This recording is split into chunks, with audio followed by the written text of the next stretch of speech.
Hey guys, welcome back.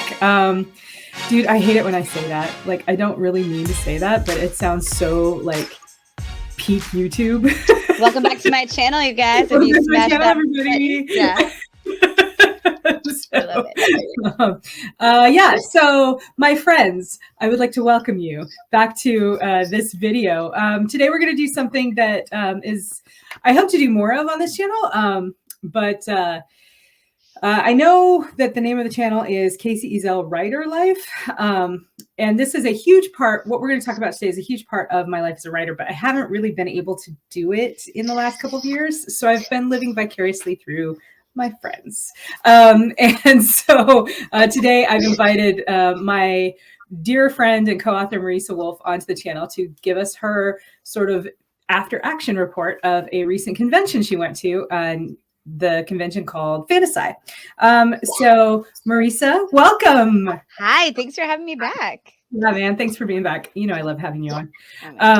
Any chance to talk to you will probably result in me laughing hysterically. So, I mean, that's my plan. It's always my secret plan. It's like crack up Casey until we figure out what we're going to talk about. I talk about other stuff. If you don't want to listen to me cackle, this might not be the video for you. Yeah, good luck. I mean, same. Anything I'm on, I will be cackling just with extra joy. Because wait, here we are with Casey.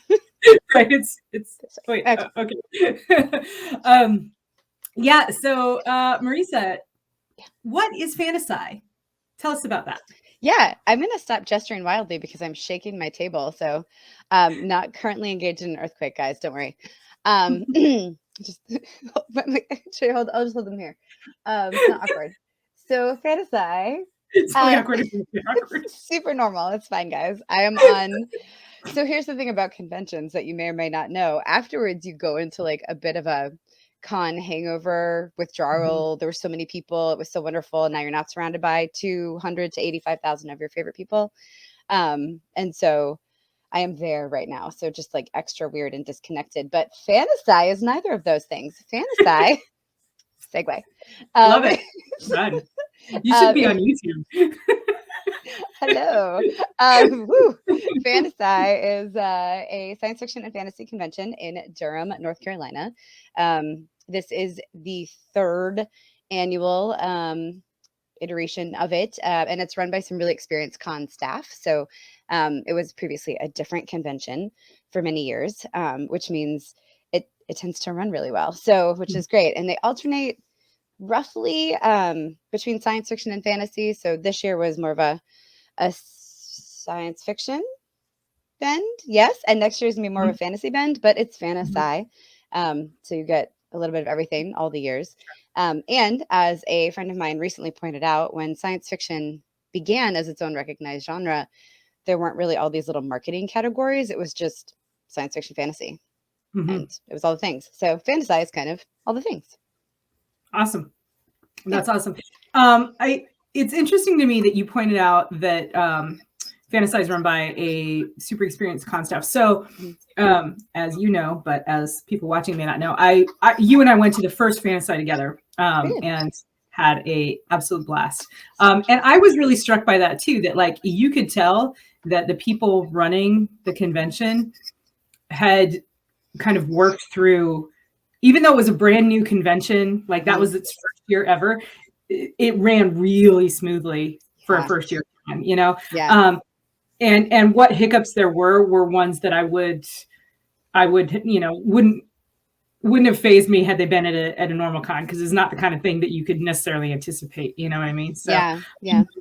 What can you talk about that at all? Like tell me why it ran so smoothly. Like explain to the people. Hello, people. So tell me about yeah. So I've been very lucky in my con experiences. I think I've also been relatively limited in which cons I've gone to. So the first con I ever went to was Dragon Con in 2003. And even in 2003, they had been running it for like 14, 20 years. A lot of years. We're not going to do math at this point because it's mean to me and it makes me think how old I am. So it's fine. And time has no meaning. It's fine. So So that was my very first con experience. And then my first con as a professional was Liberty Con, Yeah. which is also run by deeply experienced and expert folks. So I haven't really second generation con runner folks. Second gen, right? Like it's just like it is baked in. It's still a lot of hard work, but run by amazingly experienced and wonderful people. So I haven't been to cons that have been kind of going through the not fun kinks, working out their kinks. But I've heard stories, and so it can be like there isn't a schedule, or you don't know where you can find people or things or logistics, or you think certain people are going to be there and they aren't, or there aren't tables or whatever it is. There's like a bunch of just like little things. But at FantaSci and Liberty and Dragon Con, all the cons I've been to, you can always find a staff person. You can always find a volunteer. You can always find somebody to talk to when you have a question. Questions are answered quickly. There is a clear security presence isn't the right. They're like volunteer security people, but like there are clear people around. So you're never like, this is a weird corner of a hotel, or whatever. Like you feel safe everywhere, which is great because you have backup everywhere. At cons, you have backup everywhere. The panels are delightful. They're well run. We knew who the moderators were, which is super fun. Like I moderated 2 panels. I knew in advance I was doing it. I prepared. All the moderators of the panels I was on were prepared. It was just great. It was super. That's awesome. That's awesome. So what panels were you? Tell me about the panels you moderated first, and then tell me about the ones that you were just a panelist on. Yeah, I moderated one of my new favorite panels of all time, swearing in sci-fi. Dude, I want to be on that one next year. Oh my God, me too. Like forever. So I recently wrote like an article, a very short article about like the importance of cursing, because whether your character does it or not, or whether it's a thing in your culture or not, you learn so much about the person you're writing, the culture you're writing. So in science fiction or in fantasy or wherever. And so we got to start off with everybody say your favorite curse word, because it was a panel on cursing. So just started. Yeah. It's delightful. Yeah. We dug into like fictional, like the best fictional swears that work and don't work. There were lots. There's shenanigans. There's lots of giggling. The people in the audience. For a couple of sentences, it was you have to swear in every sentence, whether it makes sense or not, which is pretty good. And so at one point, one of us, it was either me or Melissa. I genuinely forget. Melissa Althoff, who is a delight. Yeah, she's awesome. She's another Chris Kennedy author. So great. Yeah. And my con wife this last weekend. So we depended on each other for caffeine and food, which was important. That's valid. It was great. But one of us forgot to curse in our sentence, and then just at the end of the sentence realized it and yelled out, "Fuck!" It was great. Sorry, YouTube, but you can put that out. I'll put a swear warning in the description. Yeah, it's like a bloop. It's fine. Marisa's here. There's definitely going to be cursing. Oh, that's awesome. It's super fun. Yeah, it sounds fun. Yeah. What else did I moderate? I have a handy cheat sheet here, guys. I have my name tent with my panels on it, so I can't be like I was never on any panel ever in the history of time. I forget everything. Oh, that's awesome. Yeah, thanks. I love it when cons do that, when they give you like the name tent and you like just take it with you because your schedule's on the back. Your schedule's on our schedule was also on the back of our badge. It was brilliant. Badges. That's the other thing that I think is brilliant for professionals. Yeah. Another logistical thing. Oh Jesus. This is my husband's badge. Ooh, shiny. Yeah, tilted a little bit. Yeah. Oh, there we are. Woo. There you go. Whatever. You guys get the idea. It's great. But that was also a very handy experience con staff situation. Like the schedule's on the back of the badge. You have it everywhere you go. Wonderful. The other panel I moderated, which was delightful, was women as soldiers. So the like women warriors in fiction. And so we got to talk about things we liked, things we hated, tropes we wanted more or less of. And the folks on the panel, it was so Melissa Althoff was there, Amanda Spriggs, who's former LEI, Melissa is former Air Force, Mona Lisa Foster, who has experienced women dealing with the ravages of war in a different way, and then me. where I was like, I'm the least badass person on this panel. I am here. I have a black belt and I'm Let's say I'm moderating. Let's say I'm moderating. And we're just gonna talk about fiction. But I am a woman, turns out, and so and you're also a badass. Let me just state for the record. Thanks. We also we just talked a lot about there's no single way to be a badass woman. But there are lots of ways to fuck it up in fiction. Again, YouTube cursing, sorry. Thanks.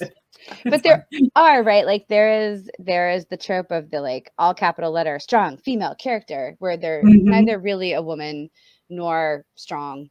But they're really a three-dimensional character. Yeah. So like 3 strikes, and yet we see it all the time as opposed to there's so many great options. So we talked a lot about that and it was really cool panels. Yeah, that sounds really cool. Sorry, I'm closing my messenger so it doesn't bing at us again. I get you. It's just a little soundtrack, like little badass chime in the background. It's fine. This is about my life, right? This is my life. This is how life works. Lots of distractions. This is how we do it. I don't know if you guys could hear my cat like screaming at me. He's in the hallway and he strongly disapproves of closed doors. How dare. But I strongly disapprove of having him come in and be like, hi, I'm a cat. What's up? I'm a cat. Look at my butthole. So that's right. Hey YouTube, here's my butt. Yeah, it's not OnlyFans, guys. It's not OnlyFans. It's fine. That's right. That's for Patreons only. That's right. That's a whole other level, guys. Just get ready to unlock that level. Oh my gosh, I knew this was gonna go off the rails. Yes. So FantaSci panels. So what else were you on? What else did you do? Yep. Immediately my brain's like, I don't know. But again, cheat sheet, y'all. I'm a fan. We did a really fun one called Out of the Hat, which was the audience members all just wrote down random ass questions. And we just had to answer them with no prep. Oh, nice. And it was really fun. And I was joking a few minutes ago about how time has no meaning. But I made some sort of joke about time. And so somebody for sure wrote that question in there of like, what is time? And it was specifically for me. It was like for Marisa only. So I had to answer what was time. And I tried to make a joke. And a member of the audience was like, no, I want your answer. And I was like, well, fair. Time is the 4th dimension, and we do not perceive it in quite the way we believe it exists. All points in time exist simultaneously. And we actually can therefore observe any of them, but because of the way our consciousness is set up, we can only perceive it in a linear fashion. Oh my gosh, you're good. Thank you. It's like you came up with this out of like thin air. I did because it's like I'm a science fiction author and I read science shit for fun sometimes. So I did that, and the best part of that answer was one, everybody was like, "Oh my god, yes," which I love because I love that validation is important to me. But also, a bunch of people in the room had just been in a talk with Stephanie Osborne, who, if you all don't know, I know Casey knows, but like she is brilliant and a scientist and a PhD and just like a genius, and also an author. And also an author because you know, and nice, like. Just a good person, ridiculous. So, and she had just talked about time, and I was not obviously quite as like spot on as her, but I apparently honored what she had to say, and I hadn't even been there, so that's awesome. Yeah, that's right. It's that connection. That's right. Sci-fi. So yeah, Out of the Hat was super fun. There's also on my blog, I did a very quick report from FantaSci. And I have a picture of one of the questions that I will let people go see and read themselves, but it's about genitals, so it's funny. I will put a link to the blog, not to anything genital. Not to genitals. Otherwise, I'll put a link to the blog in the description. Just in theory, genital. It's fine. It's fine. Not real genitals. Was it like alien genitals? Because I was gonna say I feel like I have been at conventions before where there is an unhealthy fixation on the genitals of alien species.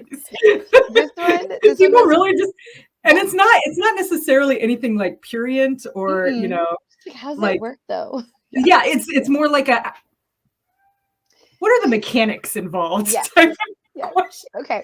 So the best part is, and the question was, I'm pretty sure from one of the Steversons, also authors, also very smart. Also not like out of Father-son comedy team. exactly, Yeah. not Yeah. genuine curiosity, but attempt to mess with us and make jokes. Right. Well done, also as always. But one of the people on the panel with me, I can't remember, again, my brain. Yeah, sure. But one of them was like, "Oh man, I wish Casey was here. She'd have like a really detailed answer." And I was like, "Oh my god, she totally would." She'd be like, "First of all," and then we would joke. Yes. Just it was the I'm joke. not sure I want that reputation. The joke was less about the genitals and more about how thoughtful you are about the design of aliens. Oh, that's kind. I think. But then it immediately went off the rails, and we were like, "Well, I don't know. Would she get into like girth and tensile strength and whatever?" So, come to cons, folks. You too can watch authors discuss Oh my gosh. these things. Yes. But keep it mechanical. Mechanical and theoretical. Don't Theoretical. get graphic. Yes. Yikes. Man. Anyway, then I had CKP the year ahead, which was wonderful. Oh, that's always a really fun time. Can you explain a little bit about what that is? Yes, I can. So CKP year ahead, Bain also does this. I think Bain might have been one of the first publishing houses to start doing this, at least that I experienced. Yeah, but right. it is the like in-person convention style. Yeah, with like the PowerPoint and the art. Ooh, the art. So publisher sits in the front of the con room, sometimes with their authors around them, sometimes with minions, sometimes alone. And they have a PowerPoint and they show you upcoming releases. So tell you a little bit about the story, about the art, about the author. Sometimes the author is there and can talk about it. Usually it goes long because there's so much great stuff to dig into. We were like spot on time this time though, which was cool. And sometimes authors, yeah, totally. It was Chris rocking it though.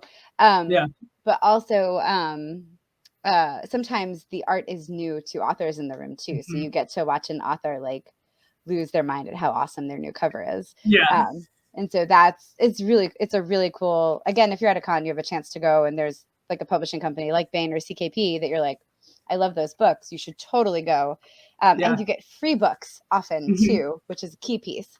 So people love free books. I love free books. Yeah, absolutely. Absolutely. Yeah. I was just going to say, I think I first saw the new cover, well, the current cover of Minds of Men, which spawned, the covers for the rest of the series. At the first FantaSci, and it was the same kind of situation. Like I didn't know it was coming, and Chris flashed it up on the screen. And I was like, "Oh my goodness, that's mine. That's new. It's brand new information, and it's gorgeous." Yeah, it's awesome. That's right. Yeah. It's a really good time, and it's kind of funny because I feel like as authors, we sort of like, it's like a little like. I don't know what the word is I'm looking for. It's like a little prestige, right? Like when you get your cover revealed at the thing, you're like, they did this for me, Yeah, it's pretty great. I would agree. Yeah, it's really cool. I really love the look aheads, especially like, so I was there, as an author, but I'm also a giant nerd and I'm a big fan. Yeah. And so just hearing some of the books that were coming, I was like, oh my God, these sound so good. Do I have time to read all of them? Yes? ? No, but I will make time. So that was really cool. So that was cool. And then my last panel was cats in science fiction and fantasy. Love it. Oh my God. That was so much fun. We totally were there a ton of people there? Yeah. It was one of the best attended, at least that I was on, one of the best attended ones. So I feel like there's been like a long-term association with cats and sci-fi fantasy. Oh yeah. Like not just depictions of, but I don't know. It seems like, I don't know how many authors in their bios are like, so-and-so has written this book and that book and won that award and done this thing and done that thing. And owned by 4 cats. And 2 kids and cats, or a husband and no kids, but many cats, Many cats, yes. Owned by cats, run by cats. Yes. Owned by cats, yes. Yeah. Is allowed to live in the house by the cat, Yes. Does pay rent to the cat. I agree. Right. I agree. That's right. There's so many like mentions of cats. It's funny. Yeah. So what was the panel like then? Oh, it's fun. I mean, it was so fun. So we talked about, cats we've written, our favorite cats in fiction, Then fun cat stories of like existing cats or past cats we had owned. The audience chimed in. It was really great. I, for the first time in probably like 15 years, got to talk about Anne McCaffrey's Bark Cats from the Power and Talents. It was also great. We didn't talk about this in the panel, but I was approached by several folks throughout the weekend who were like, okay, David Weber's Tree Cats, you're in Casey's Cat Assassins. Who wins? And it was apparently like a very vibrant debate in their group. I know. And I was like, well, here's the thing, guys. I feel like they would see each other and be like, sup, you want to kill everybody else? Cool. Like, I feel like they would team up. Like, I feel like a tree cat would be like, you know what? All right. I see what you got going on there. And a cat, a Depic, a hunter would be like, cool. Like, I do have a peer. That's nice. Nice to have peers. And they would just go wreak havoc or take a nap in a sunbeam. I don't know, but they'd have a good time. Maybe both. Maybe both. You need rewards. It's fine. That's right. Reward for a job well done. That's right. Job well done. Either, and it could go either way. It could be like, wow, that was a great sunbeam. Let's go kill 800 people. Nap. Right. So good. Yeah. Just cute. Just cycle through. That's it's right. fine. That's right. Oh, that's funny. That's awesome. It was really fun. Yeah. But they were really fun panels. Like some were ones I hadn't seen or been on before. And that was they sound like really creative panel ideas. Yeah. You know, not like a lot of the same old sort of like, you know, hey, let's talk about Star Wars, you know? Yeah. Like, which I can always talk about Star Wars, guys. But yeah. Sure, it was like a different, but it's nice to see variety, I guess, is what I'm trying to say. Yeah. It was really cool. And there was one I wasn't allowed to go to, but was fun and was recorded, so I will watch it. They had a basically keeping your writer spouse alive panel, and it was so this is one they've done before, and I guess a lot of cons have, but it's usually wives, like it's the wives of authors, and this time it was husbands of authors. I think in the future it should just be spouses of authors, and mix it up, because I think there would be some shenanigans afoot. But apparently it was a super fun panel. People really enjoyed it. So, and my husband was on there. And people what did he very think much of the panel experience? He had a lot of fun. Yeah. He said there wasn't any dead air. Everyone who came to tell me about it afterwards was like, it was like they rehearsed it. They just like were all building off each other and riffing off each other and had like great answers. And I was like, it's like they're fun people. I mean, go figure. Turns out we marry smart men who like to have a good time. So we did, having a lot of fun. So, but that was fun. That was good. Yeah, that was awesome. That is awesome. I would like to see that recording as well. Yeah. I know, right? I saw, so full disclosure, my daughter, Coriel, went to FantaSci for part of the time, and she sent me like the last half of the panel that she audio recorded on her phone. And so I got to listen to Jeremy, your husband, telling, sorry, I just outed his name. But, it's fine. I mean, he was on the registration thing, so it's fine. He's okay, fair enough. But yeah, I got to listen to him tell the story of buying you your engagement helmet. Oh God, yeah, Yeah,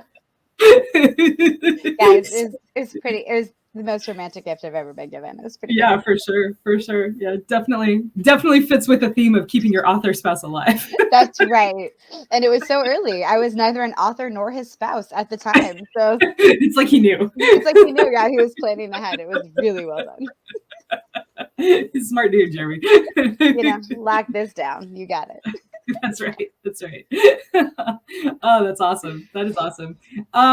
So was that pretty much it as far as your panel schedule? I think that was it for my panels, yeah. That sounds so that actually sounds like a fairly heavy schedule. Did you get a chance to do anything else? I did. There was karaoke. You guys, I am a terrible singer. I am I am tone deaf. In 4th grade, I was the only girl in all of 4th grade who wasn't chosen for choir, and I tried out. Literally. I know, like that's also like looking back, I'm like, really? Like, yeah, you could have just buried me in the back. Nobody had to know, but apparently that's how bad I am. So I have never had false expectations, but you get a couple of whiskeys in me and a lot of other people making noise, and I can shout enthusiastically. Actually, so I, for the very first time, like really met Chuck Gannon, who is an incredible science fiction author. Casey has worked with him. Multiple people who I know and love have worked with him, but I had never really met him before. And I was chatting with a friend of mine who does know him very well. And so he stopped by and I was like, oh, hi, I'm Marisa. We haven't met. And he's like, actually, I was like, oh no. He's like, so you're right. However, I remember you from karaoke at LibertyCon several years ago. And I was like, I'm sorry. And you remember me from something else, maybe? yeah, I was like, could we pretend it was literally anything else? And he's like, no, because he's like, I was like, well, I wasn't a good singer, but you know, hopefully I was enthusiastic and that was fun for you. He's like, you had so much fun, you made other people have fun. And that, which is I pretty much that should be your tagline. Like, thank you. Marisa Wolf has so much fun, everyone else has fun. You're welcome. I mean, it helped. You were there. Tara was like, so many of our folks were there. We were having so much fun. It would be impossible not to have fun with that group of us. That was the night we got shut down, wasn't it? It was like 2 a.m. and finally hotel security was like, y'all, you don't have to go home, but you can't stay here and also go home. Like, it's too, it's like, you cannot do this anymore. Help me help you. You should go. Just be gone. So that was fun. But so we had karaoke. It was super, super fun. I only got there for the end because I was chatting in the hotel bar with just had so many different great conversations. One of the many things I love about cons is just getting to talk everything, like upcoming projects, secret projects, or some secret projects, some like things we've learned, things we've done. This one, there is a gentleman who I met at DragonCon last year, who has been a fan guest of honor. So I feel like I can say his name. His name is Ben. He has been in fandom for just always, and he's amazing. And he has met like all of the first towering greats, right? Like new Anne McCaffrey, new Isaac Asimov, like new Ursula Le Guin, like new all of the amazing, amazing authors. And it's just a font of amazing stories. So I was talking to him until like he faded and needed to go to sleep. And then I talked to some other people and then got to go to karaoke. And the reason I had so much whiskey is because before that was the 4HU dining out. So Casey wrote the first 4HU dining out 3 years ago and was the inaugural Madam Vice, and then she fled the country. So since then, I have been her stand-in Madam Vice. And I don't know, Casey, do you want to explain what the 4HU dining out is to your friends? Well, it's changed, right? Like it's slightly changed. Just a little. So most cons have a banquet of some kind where like they invite, the guests of honor are there, and then you can buy tickets to the banquet where you can have dinner. It's usually a fairly fancy catered sort of situation. You go and you have this nice dinner, and sometimes there are like awards presented and people talk, things of that nature. People talk. Yeah, of course, people talk at dinner. I mean, maybe, you never know. Speeches and toast things. Well, one of the things that FantaSci expressed that it wanted to do was sort of be associated with the Four Horsemen universe brand, kind of. And since the Four Horsemen universe is a military science fiction universe that is based on like mercenary combat, the dining out is a long-standing military tradition. It's where, like the whole unit will get together. There are dinings in and dinings out. Dinings in, this is my understanding. Sometimes these definitions don't apply, but for the most part, dinings in are only for members of the unit, like spouses and significant others are not really invited.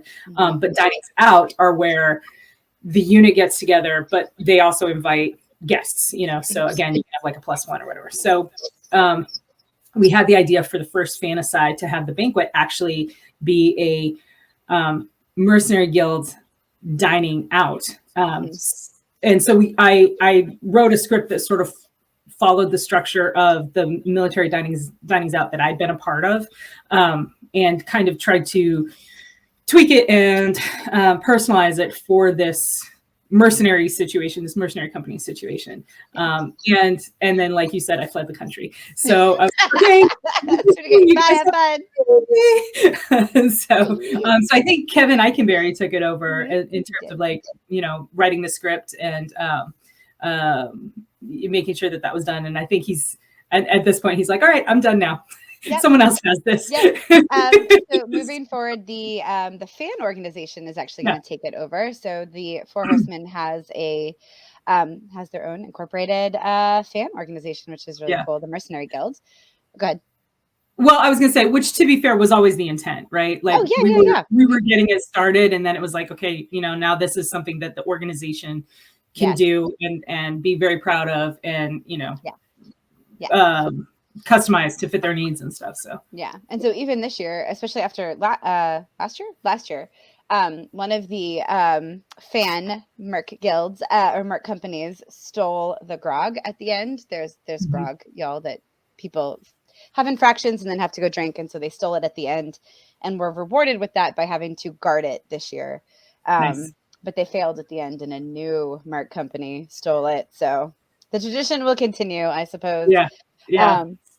But it was super, super fun. I love it. And there was a feud. I was in a feud temporarily with another CKP author. And it's all his fault. And I will call it out because people know. So Nick Steverson, who is a fantastic author, like so good, has recently finished the newest of the books in his Space Dragons for Salvage title. And he was giving me, I think it started on a panel, but in conversation, he was just giving me a lot of shit about how Anne McCaffrey's dragons aren't real dragons. And I lost my mind because, one, I'm a nerd, and so I'm going to argue this shit to the end of time. Two, I'm an Anne McCaffrey fangirl, so this will not stand. Dude. Yeah. You're going to come at the queen like that? I know, like, you can't step to Anne McCaffrey. Like, your dragons are cool, but like, okay. Okay. So it was fine because it was like a funny thing. We were talking about it, and then at the end he's like, man, I didn't even read those books. And I was like, you get the fuck out of here and go read those books. I don't want to talk to you anymore. Right. And that was fine. But then at the CKP Year Ahead panel, when we were talking about his book, at the very end, he was like, I mean, and unlike Anne McCaffrey's dragons, they're real. And I was like, Nick Steverson, we are here at the CKP rising tide lifts all boats. We are a team here. So I am not going to tear you down, but your moment is coming. And then there was the dining out, and I'm Madam Vice, which means I'm immune to being called to the grog, and I get to do whatever the F I want at all times. Yeah, I do. Yeah, you do. Yeah, and so you do. At the beginning, folks, we don't expect people to know exactly how to appropriately take the grog. And so you have somebody give an example. Last year, our great friend Seska did it. The first year, Casey had me do it. It's a great way to demonstrate for the crowd how to appropriately approach and take and finish your grog. So Nick was our example, and I didn't pay attention the first time, so we had to do it a second time. But then I got bored and I stopped watching, so we had to do it a third time. And then I checked for understanding, and people didn't catch it, so we had to do it a fourth time. It's kind of a rough start for him. But anyway, so that was our feud. Right. And then at one point, another author tried to give him an out and was like, if you just admit that Anne McCaffrey is amazing, then you can sit down. He was like, no. And he has no problem with Anne McCaffrey, to be clear. But yeah. It's a matter of pride. And so he returned to the grog again. And thus our feud was solved. That is funny. That is funny. Yeah. You could, and I probably will, make the argument that Anne McCaffrey's dragons are in a way more real than Nick Steverson's dragons, because to my knowledge, Nick Steverson's series hasn't spawned any pilots, and Anne McCaffrey's has. Not yet. That's true. Also, like, what is it? 60 plus years of awards and history, Grandmaster, science fiction, Grandmaster, yeah. So it was fun. And this also, folks, like, this is all in fun.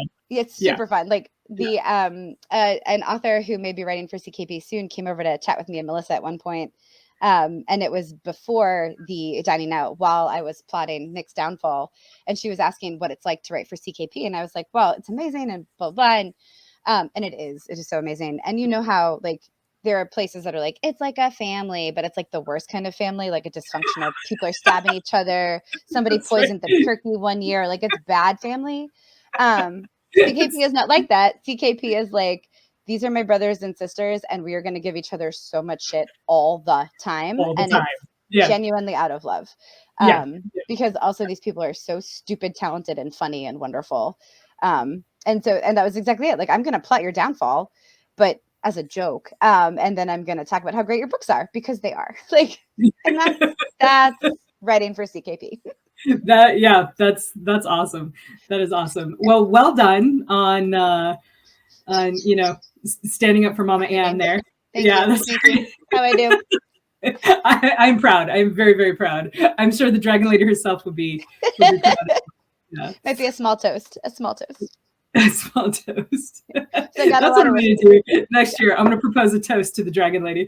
I like it. Oh, because folks, next year, and you're hearing it here, the rumor is that instead of a Madam Vice and a Mr. Vice, there will be, in fact, 2 Madams Vice, because somebody is returning from being out of the country, and somebody else has a lot of fun doing this. So, she's like, I'm not giving it up. I don't want to give it up. But what if it's a yes and situation? Yes, yeah. That would be a lot of fun. That will be a lot of fun. That would be a lot of fun. If we do that, like, we should legitimately, like, every time someone goes Madam Vice, we should both be like, yes. Oh, absolutely. Every time. You guys are gonna have so much fun. Go to North Carolina in March next year, you guys, and you can be part of Shenanigans. I will, that's a good point. I will for sure put a link to the FantaSci website in the description of this. I heard a rumor that the dining out for next year is already sold out. Is that true? So the dining out is already sold out. But two things. One, it's because it's so much fun. So 2, the day of at the con, extra tickets tend to go on sale because people either can't make it, or their +1 couldn't make it. Plans change. Life is wild. So I think this year there was a small number, and people were able to come. Coriel went, and she did not have a ticket ahead of time, so she was able to go using that mechanism. Yeah, you guys, also one of the highlights of my con was seeing Corey. I kept introducing to her as one of my favorite people who one of my favorite people made, which is pretty fun. That's so funny. I kept asking her, like, what was it like? Did you have fun? And she was like, Mom, it was fine. Like, it was fun. She was like, yeah, it was fun. It was fun to see everybody. Yeah. But like, I'm like, no, details. And she's like, I don't know. I don't have details. I was there and it was a good time, and then I left. Right. Yeah. She did text me in the middle of the night here, which was, normal times there, but she did text me in the middle of the night and be like, I'm having so much fun at karaoke. Yes, so, that's awesome. Enjoyed the karaoke experience. Yeah. I think she was there the whole time. So she's having a really good time. She's cool. Yeah. She's a good kid. She, it's interesting that you mentioned that family aspect, because she texted me, I kept getting like these texts from her all weekend. And it was sort of like this like tantalizing little thread of her adventures at con. Yeah. But she was like, Mom, I love that your friends, meaning, the CKP and Bane writer family. She's like, I love that they really are like a family to you. Like, they know you and they love you. And so they meet me and they're like, oh my gosh, you're Corey. I've heard so much about you. And they like include me. And like, I think she got to go to the dining out. I know she was hanging out with you guys at the CKP table for a while. Yeah. I was trying to get her to get out and like booth babe a little bit and be like, hey guys, come sell some books. Cause she is a absolutely beautiful young woman. And oh my gosh. Absolutely. That's exploitive, but capitalism, baby. Capitalism, right? They're just, everyone was gone. Like, there were very few people there because people were getting ready for the dining out and the other night stuff. Sure. So, yeah. Sure. Plus, she was like, I don't know. And I obviously wasn't pushing too hard. I didn't want to make her uncomfortable, but she got to go to the dining out. She got to do, karaoke. She got to go to brunch with some of the Bain people. And I don't know if she made it to the Bain like office visit or not, but she'd been there before. No, it was the day before. Yeah.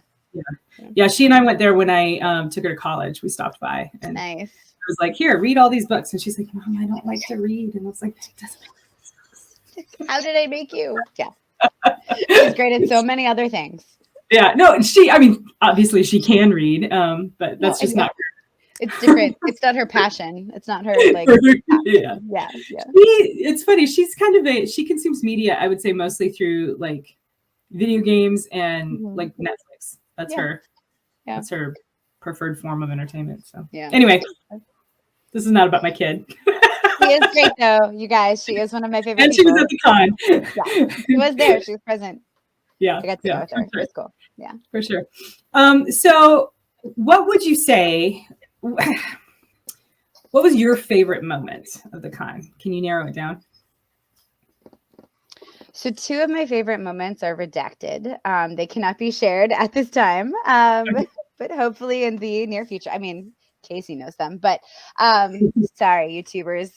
Someday you will know, and you'll be like, I wonder if this was it. Probably yes.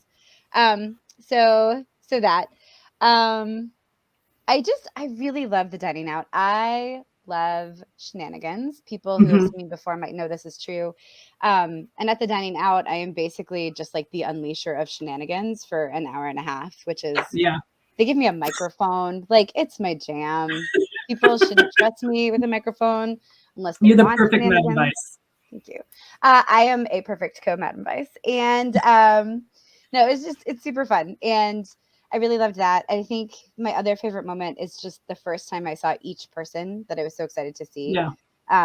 Especially after these last couple of years, right? Like, it's just every time I turned around and I saw somebody else that I hadn't seen in 1 to 3 years, it was just like my whole heart brightened. And that was really fun. So, I think there's something too about, like, it is wonderful to see the people you care about under any circumstances, but there is something different about meeting them at a con. And it's kind of, I think I don't know. Have you ever noticed that? Is that something that you've noticed too? I mean, go ahead. It's hard to put your finger on, but I think for me, it almost has something to do with like you identify yourself as a nerd. I am obviously a huge nerd. We can nerd out together, like whenever we get together. Yeah. In Hawaii. Right. Yeah. We should do that. For example, the thing we've done. Should do again. And it's a great time whenever we do that. But there's something about nerding out in an environment where everyone else is nerding out too. Yes. Does that make sense? Yes. Yeah. Like, you've said this before. I know I've said this before. People say it, like, sometimes going to a con is like going home. Like, the home that travels around because it's people, but it is that like we've called Dragon Con nerdy gras and nerd New Year and like homecoming. Like, there is something electric. Like our home planet. It's like you These step outside of reality for a weekend and you're just there where it's all about the things that you really enjoy and like the stuff you enjoy less, like, grocery bills or you can less an entire weekend. That's right. It is. Yes, because you don't have to fold laundry, Right. Until it's time to pack to go home. But that's you just shove it in the bag. It's fine. It's fine. It's fine. It has to be washed. It's fine. That's my excuse too. It all has to be washed. It doesn't have to be in here neatly. It's fine. As long as I can get the thing closed, it's fine. Which sometimes, y'all, is not this time because I brought my house with me, but in the past, technique. Strongly recommend. If possible, bring your house with you to con. It is. There is something, because the thing you love the most, that people you love in your everyday life who are wonderful, but like are just like, oh, you really like that thing. We're at like con, somebody there loves that thing like you love that thing, or they're so excited to tell you about the thing they love like you love that thing, that they'll listen to you to talk about it for as long as you want to. Yeah, you're right. There is something. It's like it's a charged atmosphere. Yeah, that's a good way to put it. So you brought your camper to the con. Yeah. then. I mean, not Did literally you, to the con, but 20 minutes away. Yeah. so did you stay in the hotel at all? We didn't. Oh, how was it traveling back and forth? It was okay, mostly because Yeah. my husband is wonderful and drove me most of the time. I gave him that first night to drink with his buddies, and I drove. But after that, it was like, I should be Now it's driven my around. turn. It's my Yeah. turn now. Thank you. Yeah. But I would prefer to stay in the hotel. I think just because there's something about like karaoke was over at like 1:30, and then you just Yeah. like stumble off to bed, as opposed to, okay, let's get in the car and I have to drive home. And now our dogs who have been alone for 6 hours are like, you better pet me for 3 days until you go to bed. Like, don't hi Right. there. Right. And so it's wonderful to go home to your dogs, but like I think we need more dog friendly hotels is the takeaway. Valid. That's Yeah. valid. Yeah. Anyway, but no, it was cool because then if I forgot something, I could just get it Yeah. later that day, which is nice. And for bigger cons too, I always say this when people ask me about like, oh, because I've had people, particularly authors, a lot of us are kind of introverted, right? And when when you are an introvert and you're looking at a huge convention like Dragon Con, which to be fair, FantaSci is much smaller. It's a much more intimate environment, but that can have its own like issues You still for need a break. Yeah. introverted people. Yeah, for sure. So like, that's one of the things that I always recommend is if you are staying close, don't be afraid to retreat to your room for a while and just chill the fuck out, like lay on your bed, read your phone, listen to music, nap, whatever, cool off. Unpeople for a second. Unpeople for a little bit. Yeah. So, yeah, I can see how not being able to do that would be an interesting challenge for yeah. Interesting. So I guess on that note, is there, not that I'm saying that this should be a lesson learned, but do you have any lessons learned for you that you got from this past weekend of FantaSci? This is a really good question. I mean, a couple of things. I think I have to manage my expectations. I did not get to talk as long as I wanted to with as many people as I wanted to. Yeah. And that's always the case. Always but the case. Yeah. I for sure was like, well, it's a smaller con. Like this time I'd totally be able to do it. But every time I was in like a deep conversation with somebody, like 5 or 6 people would come by and I'd be like, oh my God, I also want to have this deep conversation with you. Like, and and it was just like, I very much want to sit here and talk to you. I also need to talk to this person. I also very much want to talk to this person. Also, oh my God, I haven't seen this. Like, and it is that like, I am an extrovert, so I get a lot of energy from people, although I'm much less extroverted these days than I used to be. I'm guessing these like 2 years have worn down my edges a little. Yeah. But yeah, I've just got to kind of remodify my expectations of that. Like, you're not gonna be able to talk as much as you want with everybody. And then therefore also to like make my peace with it in advance. So I'm not like desperately hanging on to this person and then also needing to like run away and then whatever. And like some people are really good at that, at being like 5 minutes, undivided attention, love you, bye, and then they're gone. And then some people are like me, like, oh, I've been talking to you for 20 minutes. I've been talking to you for an hour and a half. Like, fuck, I have to go to a thing. Like, I was talking to Jim Mintz, who is, oh my God, so he's hilarious amazing and knowledgeable and wonderful. And he's one of the senior editors at Bain. Yeah, like I know you knew that. Yes, but the people know it. He's telling them. Tell all you people. He's an incredible person, full of amazing stories and just like deeply funny and kind.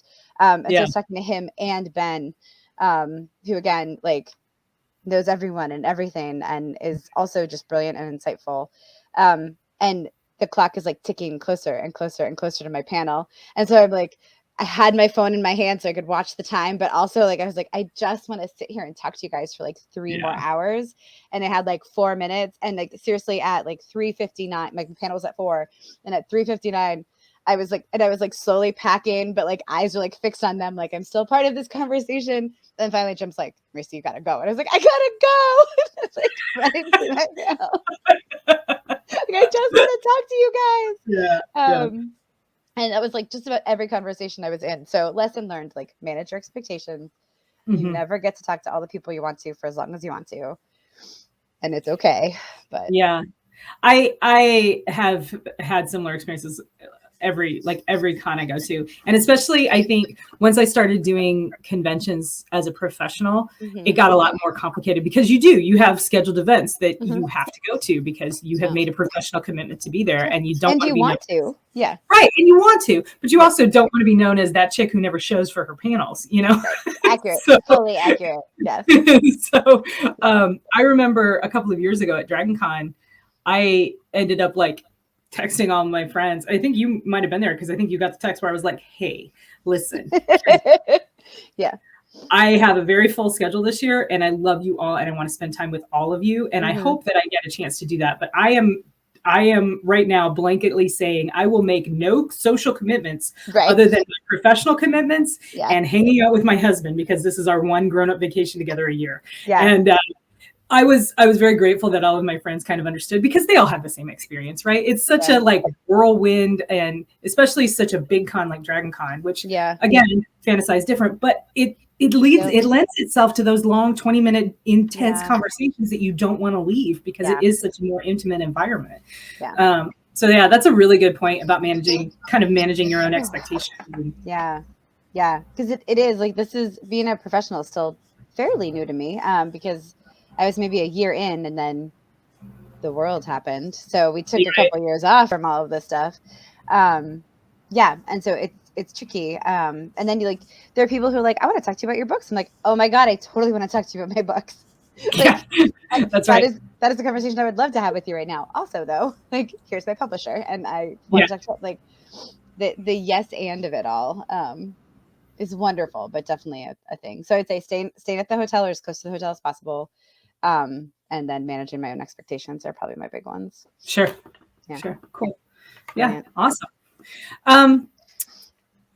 So who should go to FantaSci? Like, who is FantaSci's target audience, in your opinion? That is such a good question. So they are building a really great writing track. So if you are an author or an aspiring author and you want to step up your craft, this is a great and cost-effective way to go. So like Tony Weisskopf, the editor-in-chief of Baen, Chris Kennedy of CKP, Mona Lisa Foster talked about, I think, pantsing and point of view. You've got Rob Howell, who's heading up a fantasy imprint. Like, you've got all of these people, authors and editors and cover designers. There's a whole like artist panel about good cover design. It is such that would have been interesting. Yeah, I was scheduled against it, so I couldn't go. But like, it's a fascinating. It's a great and cost-effective way to learn some really good, fascinating stuff from really smart people. Like, where you're not paying hundreds of dollars for it, which I also recommend. Sometimes you got to invest in your craft, but this is a way to do it. So authors, aspiring authors, great thing to go. Plus networking cannot be beat. Then as for fans, my fellow nerds, I would say if you love well-told, rollicking stories, FantaSci is the con for you. I would say the authors who go, they cover the spread, right? Like, you've got people who write like really beautiful lyrical things. You've got military sci-fi, action-packed, and you've got, those aren't two ends of a spectrum, but then you've got everything in between and around it. So however you want to spectrum it.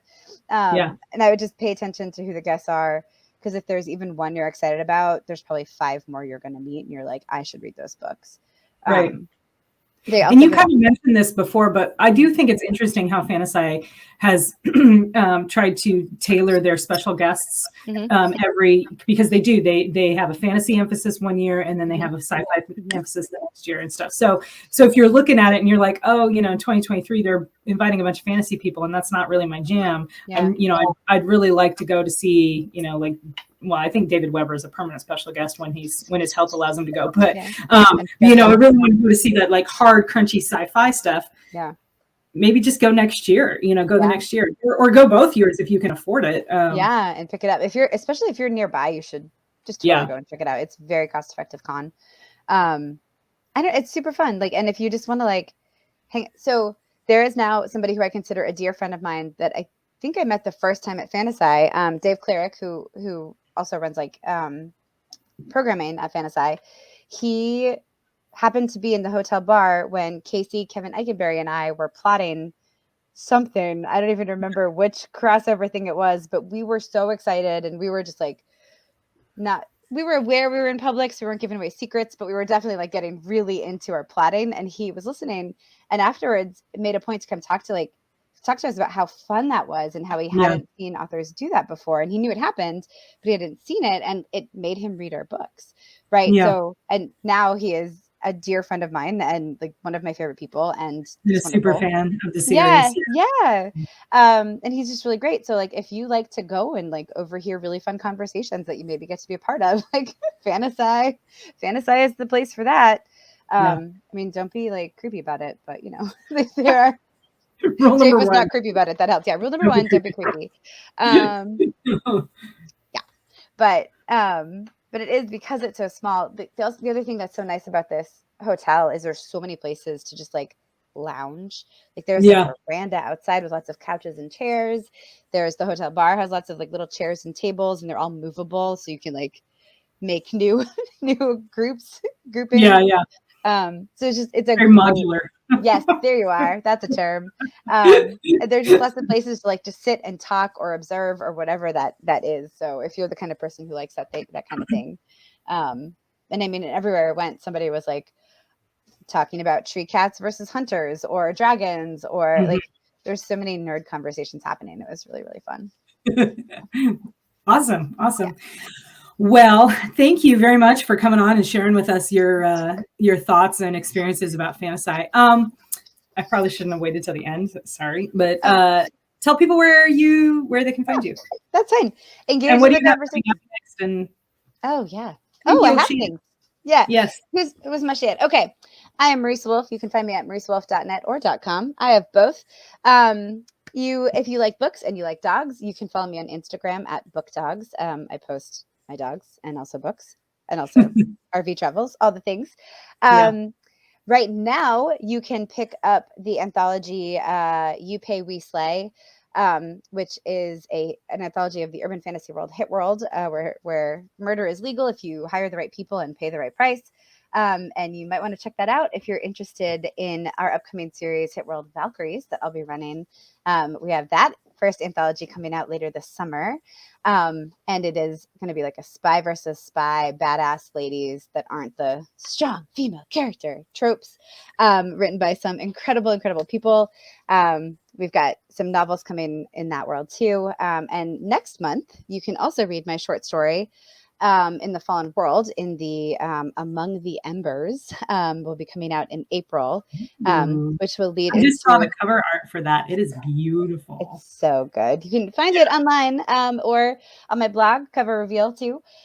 Same one, Casey will link with my small report, and a bunch of really great Fallen World stories. And mine will lead into my novel, Salt in the Wound, which will come out later this year as soon as I finish it. You got this. I believe in you. Yeah, totally. How far are you in it? How far along are you? 2/3. Nice. 2/3 in. Yeah, it's almost done. It just fun fact, folks. Sometimes I don't have the voice down until I'm like halfway through the book, and then I'm like, oh, it's a different voice. So then I have to go back and rewrite, which is fine because it's better for it. But, yeah. But so sometimes you're at 2/3 for longer than you meant to be. So it is. It'll be a better book for it. Hopefully. Yeah, for sure. So awesome. Well, so definitely check out the links for all of Marisa's stuff. Go buy her books, read them all. They're amazing.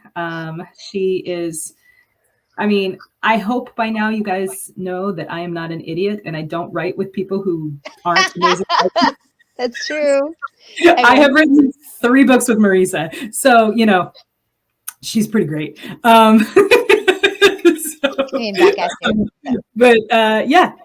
check out her work and check out her blog and follow her on all the socials. Point of order. In the point of order. Speaking of her socials and her Instagram, nice sunset pictures lately. Oh, thank you. Been beautiful. Yeah. So Marisa and her husband and their dogs travel around the country on the RV and apparently take pictures of the sun that just make you want to like cry because they're so beautiful. Thank you. The nature makes everything better. Well, I mean, when you have like a home and I was going to say, and unless heat. you're dying of exposure. Right. So Sorry, that nature, was dark. no, it's real though, because as I said it, I was like, except for when it tries to murder you because it's also a savage. But Right. the beauty of nature is like a huge inspiration. So it's been really nice. And these sunsets, man, you can't take a bad picture of them. Yeah. Bananas. So cool. Well, yeah. So check out all the links, read all the books, check out FantaSci. Hopefully we'll see you there soon. Yeah. And yeah, I think I'll do more of these as more conventions come through. I'll have more friends come on and give me their opinion. So it'll probably be you again. I mean, You know, I love talking about cons and I love talking to you. So kind of a win. Both ways. All right. We'll catch you guys later. Don't forget my live stream every Friday at what am I doing it now? 9 p.m. 9 p.m. Eastern Daylight Time. Because time has no meaning. Time has no meaning. If you've learned one thing from this, all the points in time exist simultaneously. We just can't perceive them. It's fine. It's totally fine. We'll see you later.